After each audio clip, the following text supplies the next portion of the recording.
Hello and welcome to the daily newscast within the United Countries, special by First Ukraine. You can find us at the frequencies available at our website, firstua.com. I'm Sergei Velichansky and thank you for joining us.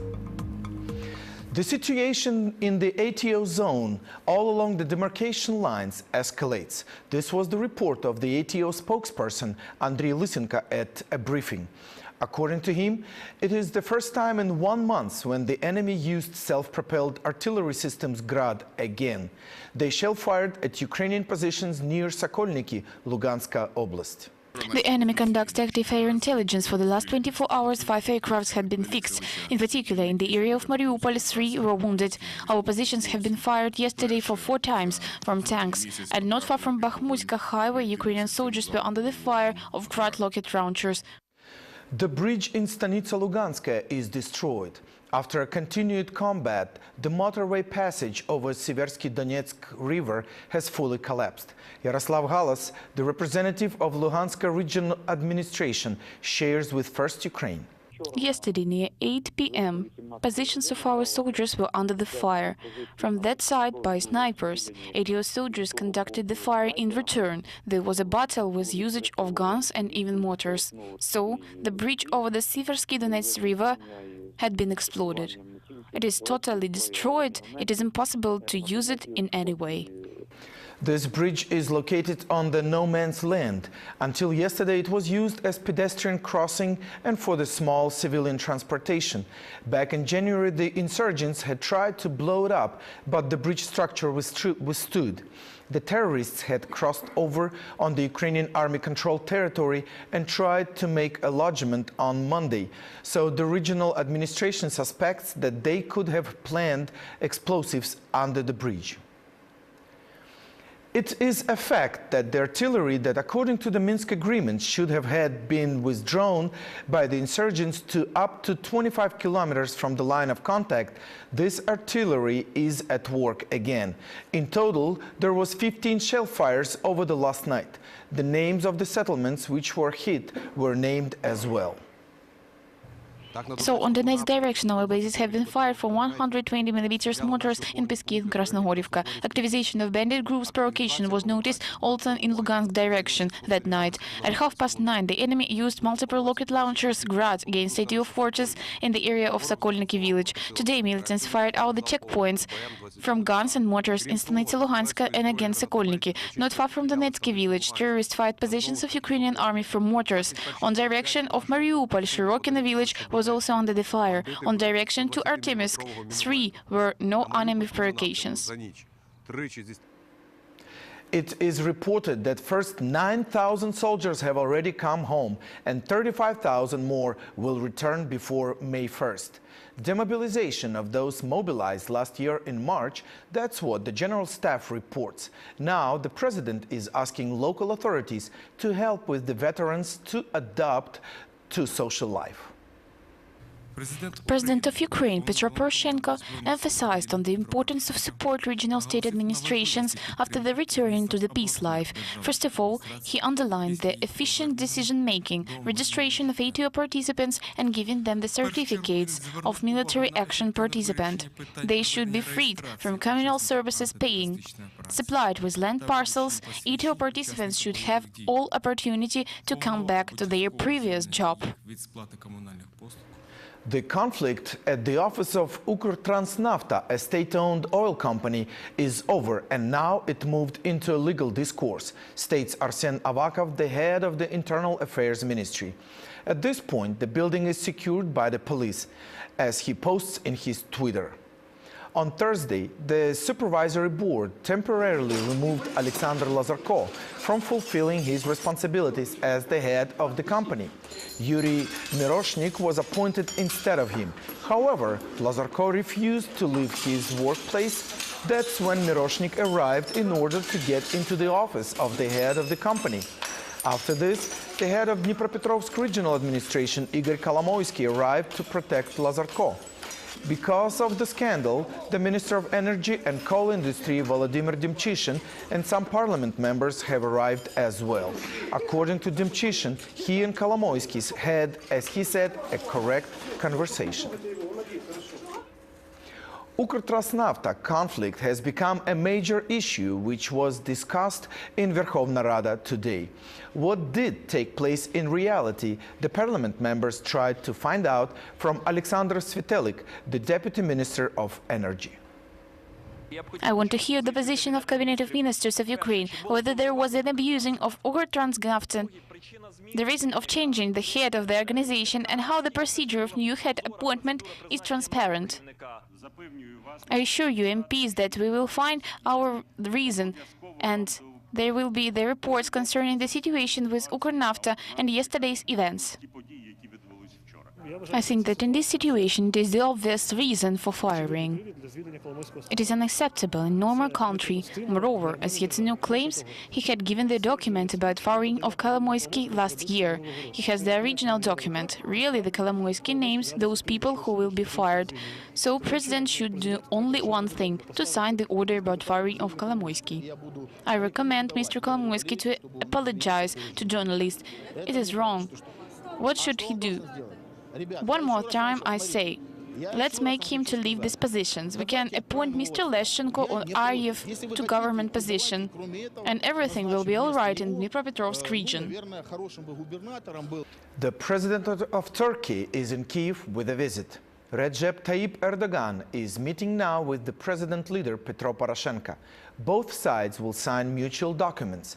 Besides this, Erdogan has a plan on his agenda to meet with the leaders of Crimean Tatars. They plan to discuss the issues of the violation of human rights in Crimea. The human rights status in Crimea is worse than that of Soviet Union. This was the statement made in New York by Mustafa Dzhemilov, the Crimean Tatar population's leader. Last evening, there was a closed and informal UN Council session concerning the situation in the annexed peninsula. Dzhemilov said that the violations of human rights are astonishing, and he added, during the Soviet Union, the Crimeans weren't kidnapped and killed. According to his report, the worse is the fact that those who are called to protect are the ones who commit crimes. He implies that the people who are in control in Crimea, along with the self-proclaimed leader Aksyonov. Dzhemilov states that these crimes shall continue while the peninsula is occupied. Russia and some other countries are not sure that there is a Russian aggression. They repeat words that on the east of Ukraine, in the Donetsk and Lugansk region, Ukrainians are fighting against each other. Then these Ukrainians have from nowhere all these modern Russian weapons, books and shmels. The sanctions against Russia shall continue until Moscow fulfills Minsk agreements. This was the agreement which the European leaders agreed upon while in Brussels. Most of the countries were in favor of keeping the economical pressure, but not all. However, a compromise decision has allowed the leaders to keep unity on this issue. Besides this, Brussels has decided to withstand Russian disinformation. The strategic plan of EU communications will be presented at the next summit in June. Donald Tusk, the European Council President, stressed the importance of fulfilling the Minsk agreements. In case, if it is needed, the European Union is ready to implement further pressure on Moscow. This evening we discussed Ukraine and Russia. Leaders decided to align our sanctions regime to the implementation of the Minsk agreements brokered by Chancellor Merkel and President Hollande. The European Council agreed that the duration of economic sanctions will be clearly linked to the complete implementation of the Minsk agreements, bearing in mind that this is only foreseen by the end of 2015. Additionally, the European Council stands ready to take further decisions if necessary. We also stress the need to challenge Russia's ongoing campaign of public disinformation about the conflict in Ukraine. The High Representative will prepare an action plan on strategic communication for the June European Council.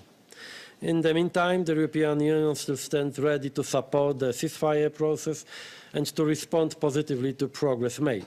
And we will continue to support Ukraine's internal reform program, including financially. Donbas situation is talked about in Astana. There is a meeting between the presidents of Russia, Belarus and Kazakhstan in Astana. This meeting was planned for last week. However, starting March 5th, Vladimir Putin disappeared from Russian TV screens and appeared back on March 11. Putin, along with Alexander Lukashenko and Nursultan Nazarbayev, will discuss trade, economical cooperation and Euro-Asian integration of these countries.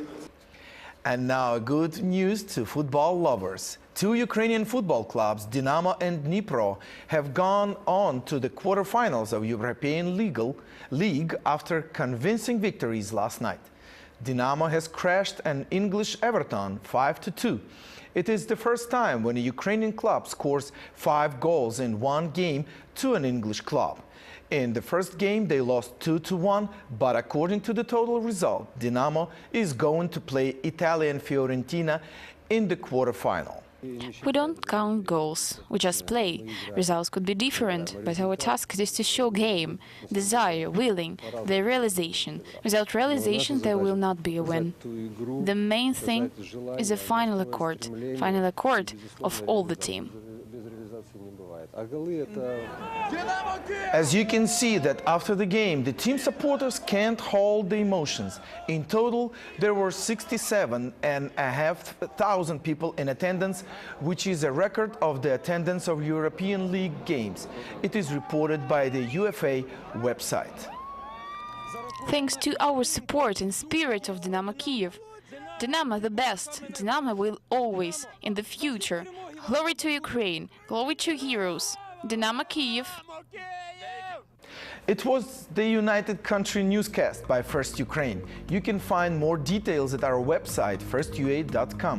Sergei Velichansky was working for you in the studio. We wish you only good news. Take care and goodbye.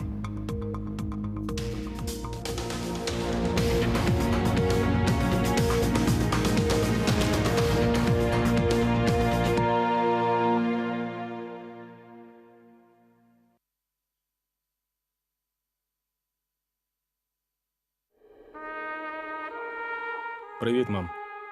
Пам'ятаєш, як я просив у тебе брата?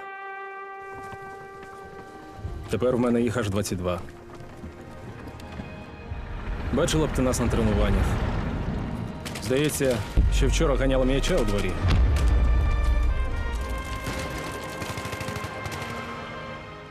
А сьогодні ми воїни. Сильні, відважні.